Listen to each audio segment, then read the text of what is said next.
So continue, we see how we will pass two-dimensional array as parameters through the function.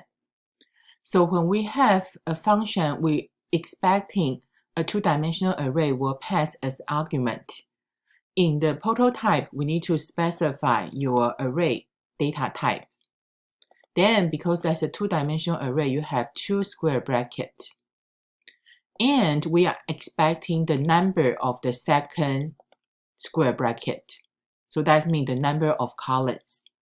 Because like earlier we said, for two-dimensional array just means you have a collection of multiple one-dimensional array. So when you're passing through the function, how many elements in each array is important. This one should be fixed. So that's why here, if you have a two-dimensional array, the column number equal to 2, you can write a function for that. If not, if your column changed, then you need to write another function for that. So the column should be fixed. Then the second parameter, we are expecting the number of the rows. So that's why you can see here is the prototype. So then we have the header. If you have the prototype, you don't have the variable name. But for the function header, we have the variable name. For example, the array name is exams, and your row variable is rows. So that we will see the example how you will do that. Let's download example 9 in your IDE to run. So this one we will give you the example from line 18 to 24. The first thing you can see, we define a two-dimensional array. So this two-dimensional array, they both have the same columns. So they have 4 numbers in a row, 4 columns in a row. Then you can see the first two-dimensional array we call table 1. They have 3 rows. And the second tables, the two-dimensional array, have 4 rows. That's me. The table 1 2D array, they have 3 rows. Each row have 4 columns. Then the table 2 have 4 rows. You see they have 4 groups of number. Then they have each group, they have 4 columns. So since they have the same number of columns, so when we want to display each element in the array, we can write a function called show array. So this show array, because you will pass in the array still by reference, so we pass in by const keyword. So now here we show you, if we want to pass in a two-dimensional array as an argument, the first thing you need to specify the data type. The second thing you see, because you have 2 square brackets, so we know you are passing a two-dimensional array. If you want to pass two-dimensional array, your columns number need to be specified in the prototype. So then we need a second variable. So this second variable will be the row of the number. So when you want to pass in the two-dimensional array, for example, here we have table 1 and table 2. We just call the function show arrow. We pass in table 1, then pass in the number of the row of table 1. So then they will pass the table 1 to the show array function. So the same thing for the table 2. We pass in the table 2 the array name, then your number of the row of the table 2 to the array. So here in your show array function, of course, we want to display the content of the array. So we see how should we do that. So actually we need to expect a two nested for loop. For example, the show array function, actually what we will do is, here is how we initialize our array. But those values will be filled up in the memory location. How should I display those numbers in the console? So that's why you see, when we in the console, we need to access the first row. I display the element 1 by 1. We set specific width. So after the first iteration, I finish the first row. Then the second iteration, I display the second row. So then the third iteration, we will display the last row. So that's why you see here in our show array function, in order to display a two-dimensional array with the rows number and the column, you see each row I need to display all the columns. So that's the two for loop we need. So the outer loop will be the boundary for what? For how many rows? So that's why we have an index x start from 0, x less than the row number. Then we increment our x. So then you see here, so this outer loop in line 38 just means I access the row start from index 0 to the last one. So each row I will do what? Right, each row I need to display all the column, right? So that's why I need to have the second index. So this second index starts from 0 until the number of the columns. So then again, y increment by 1. So you see each time I got the row and the column. So when I display each number I set the width is 4.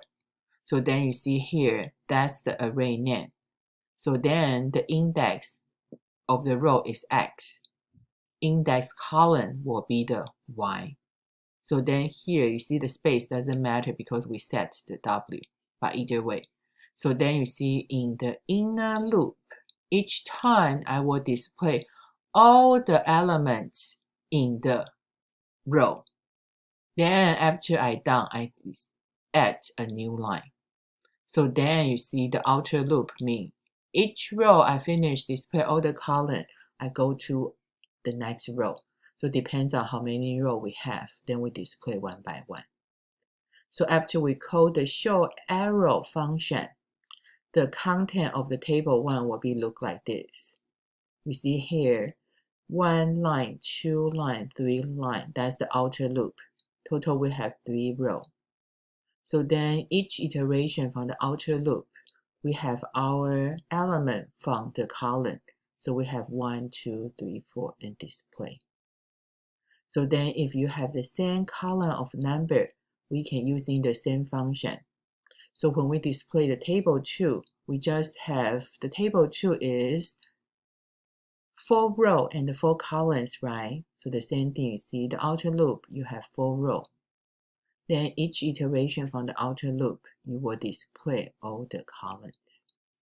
So that's our show array function.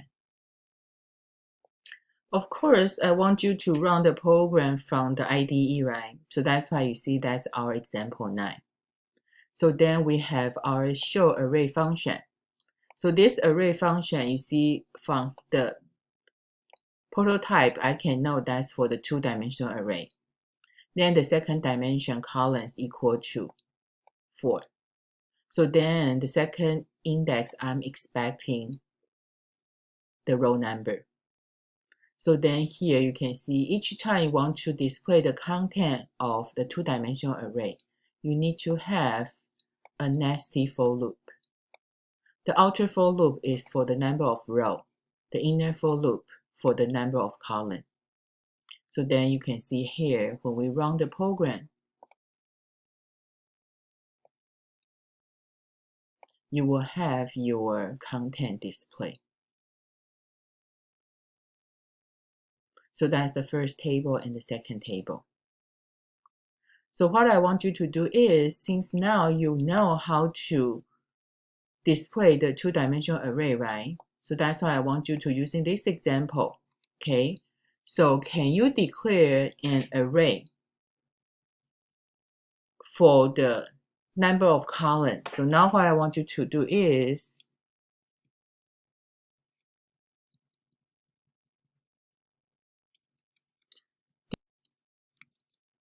a 5 times 4 array.